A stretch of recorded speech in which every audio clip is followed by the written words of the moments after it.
Hi mga unggoy! So ngayon mga unggoy, gugupitan namin ng buhok si Bibi Calix. Ang haba-haba na kasi ng buhok niya. At ayan mga unggoy, nilagyan lang ni Bobby ng tape yung gugupitan namin. Sabi nila kung sino daw yung matalino sa amin, siya daw yung magugupit. At ayan na nga mga unggoy, gugupitan ko na. Sobrang tawang-tawa kami sa reaksyon niya dyan mga unggoy. Sorry Bibi Calix, napagtipan ka namin ni Dada mo.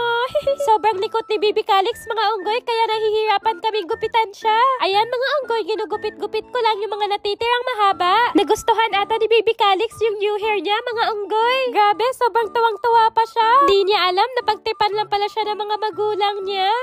Ayan mga unggoy, tatanggalin na namin yung tape. Nagustuhan ata ni Bibi Calix. Wait lang, parang hindi ata pantay ah. At ayan na nga mga unggoy, hindi pa nakontento yung dada niya. Ayan, pinantay na lang niya yung gupit hanggang likod. Wow, ang pogi at ang cute naman ni Bibi Calix sa new hair niya. Mas lalo na tuloy silang naging magkamukha ng dada niya. Parang tuloy may naging kamukha si Bibi Calix na anime dahil sa buhok niya. Comment nga kayo kung ano yun. Ayan, tinago ko yung buhok niya kasi maganda daw tong iipit sa libro. Ang putla-putla ko mga unggoy, kaya maglilip tint muna ako gamit itong Prestige International. Ang ganda neto kasi nakaka-hydrate at nakaka-moisturize ng lips. Sobrang pigmented pa niya. Ang gamit ko palang shade, etong Bloody Mary. I-try nyo na din to mga unggoy.